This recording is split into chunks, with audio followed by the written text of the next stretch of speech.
سلامونه درنو اوریدونکو په دې هیله چې جوړ او روغ به یاست. درنو اوریدونکو نن درته یوه بله لنډه کیسه وړاندې کوم.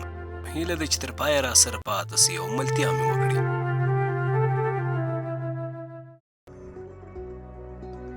د زمري د میاشتې په 15مه د یکشنبې په ورځ د سهار 10 بجو په شاوخوا کې زه او د ژورنالیزم پوهنځي نور زده کوونکي د کابل ولایت کسر ته د ننوتلو پر مهال په عمومي دروازه ودرول سو. موږ که څه هم یوه اونۍ له مخه د کورنۍ چارو له وزارت نه د کابل ولایت د توقیفخانې ته د ننوتلو اجازه ترلاسه کړې وه، خو د دروازې ساتونکو د یو لړ امنیتي دلایلو له امله اجازه رانه کړه.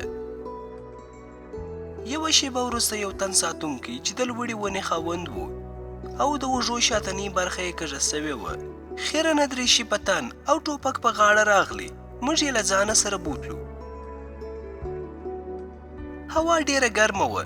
د کابل هوا که څه هم په اوړي کې ښه وي، مګر څوک یې د 12 بجو لمر ته د درېدو تاب نه لري. په خبرو کې د درېیمې دروازې ته ورسېدو او هلته له سختې تلاشۍ نه وروسته د توقیفخانې انګړ ته له ساتونکي سره ننوتو. په انګړ کې یو ډول مرموز او زهرجن سکوت خپور و.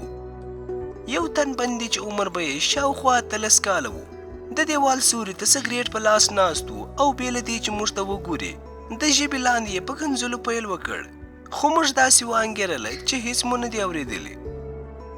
یو بل تن هم په ډېرو بدو الفاظو بدرګه کړو، مګر زموږ د راتګ موخه د نجم الدین او خالدې نومي جنایي دوسیه وه چې 6 ورځې د مخه د کابل ولایت په شرقي دروازه پل چرخي کې د پولیسانو لخوا نیول سوي وو او دوسیه د نورو اجراتو لپاره څارنوالۍ ته سپارل سوې وه. د دوی د نیول کېدو جریان کابل ولایت د جنایي جرمونو مدیریت یو تن کارکوونکي ډګروال زمري عابدي داسې څرګنده کړه. د اسد د میاشتې په 8مه موږ ته د خالدې د کورنۍ لخوا خبر راکړل سو چې لور یې نادرکه سوې ده. له نیکه مرغه 2 ورځې وروسته پل چرخي ته څیرمه د یو لړ عملیاتو په ترڅ کې مو خالده د لغمان ولایت د اوسېدونکي نجم الدین سره ونیوله. د تلاشۍ پر وخت د نجم الدین له جیب څخه د ملي اردو پر پیژندپاڼه سربیره داسې نور کارتونه وموندل سو چې د نجم الدین نومي اړیکې له طالبانو سره څرګندوي. اوس موږ په توقیفخانه کې دننه د نجم الدین د اوسېدو په خونه کې ولاړ یو. دا خونه د 4 تنو لپاره جوړه سوې، خو اوس پکې د ځای د نشتوالي له امله 10 تنه شپې ورځې تېروي. په یوې نمناکې لمدې او بدبویه خونه کې نجم الدین چې لنډه ونه او تور غنمرنګي رنګ لري زموږ مخې ته له ځایه پورته سو او له روغبړ وروسته یې راته د چایو سات وکړي، خو موږ د وخت د لږدوالي له امله د اصلي موضوع نه خبر کړي او غوښتنه مې ترې وکړه چې ټوله کیسه راته وکړي. نجم الدین په داسې حال کې چې د ساتونکي سترګو ته یې کتل په خبرو پیل وکړ، ګویا هغه نشي کولی د پولیس مخ ته له حقیقت څخه پرده پورته کړي. زه په خدای بې ګناه یم او له شوي کار نه مې هیڅ نه یم پښیمانه. یو کال د مخه د کابل ولایت د وزیر آباد په سیمه کې زه خپلې ګاونډۍ خالدې سره چې زموږ وطنداره وه اشنا سوم. هغه ډېره ساده ده او له دې مخکې چې ما سره هیڅ اړیکې نه لرلې.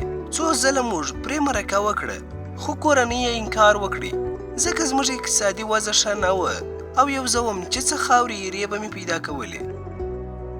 نو له همدې ستونزې او بیکارۍ له امله مې ځان په ملي اردو کې واچوئ، مګر اوس دلته بې سرنوشته پروت یم او خدای پوهیږي چې د کورنۍ به مې څه حال وي. ما نه غوښتل چې هغه دې له ما سره ولاړه سي، خو که موږ دا کار نه وای کړی هغه یې په بنه ورکوله او هغې له ما نه د تیښتې غوښتنه وکړه. زه هم پښتون یم، غیرت لرم، چې هغه پر ما غیرت کوي نو زه ورباندې له سره تیر یم. دا خو لا زندان دی. موږ دواړه د شپې 9 بجې له کوره ووتو او سهار وختي ننګرهار ته پتلونکي موټر کې سپارو سو، خو عکسونه مې د کورنۍ لخوا پولیسو ته ورکول سوي وه. اوس یې دا دی دلته راوړي یو. ما یې خبره غوڅه کړه او ورته ومې ویل پولیس وایي تاسو سره د طالبانو اړوند ځینې کارتونه موندل سوي دي، که په دې اړه راته څه ووایې. نجم الدین وویل هو، د طالبانو په وخت کې زه د حضرت عایشې بدر الحباسه کې وم چې هغه وخت د زرغونې په اوسنۍ لیسا کې وه. هغه وخت تاسې ته پته ده چې هر چا د هویت کارت درلودی او زه هم په خپل کارت کې د زده کوونکي په نوم معرفي سوی وم. کېدای سي دا ډول کارتونه ډېر افغانان ولري، دا سره تشویش خبره نه ده. زه په ملي اردو کې یم، ما د طالبانو په وړاندې جګړه کړې ده. زه طالب مالب نه یم.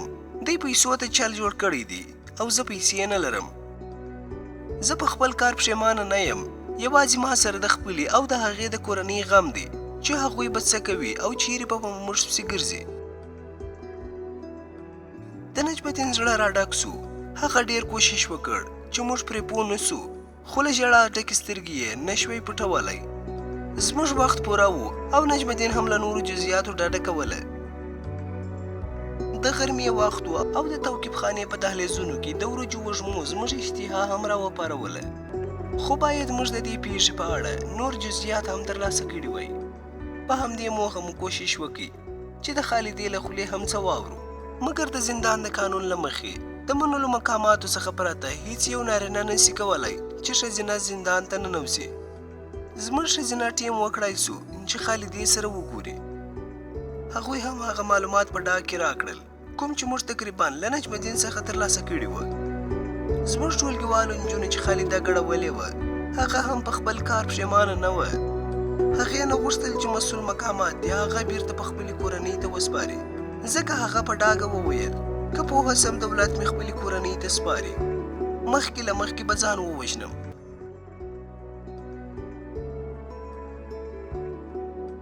دا ډول ناوړه پیښې ولې پیښیږي؟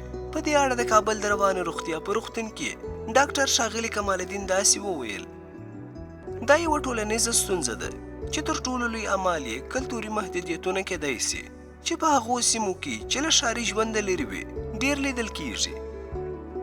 په لرې پرتو سیمو کې کورنۍ نه غواړي چې ځوانان او پیغلې په خپله خوښه راتلونکي وټاکي، چې یوه نجلۍ مور یا پلار ته ووایي زما پلانی هلک خوښ دی او نه هلک دا ډول خبرې کولی سي، په داسې حال کې چې اسلام دا حق نجونو او هلکانو ته ورکړی دی. همدا ستونزې دي چې له امله یې ډول ډول روحي نارامي او رواني ناروغیانې را پیدا کیږي. که مخنیوی یې ونه سي وروستۍ پایلې یې ځان وژنې دي.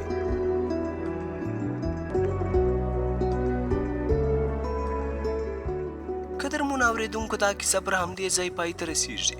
هیله ده چې د خوښۍ وړ مو ګرځېدلې وي. تر بلې خپرونې د الله په امان.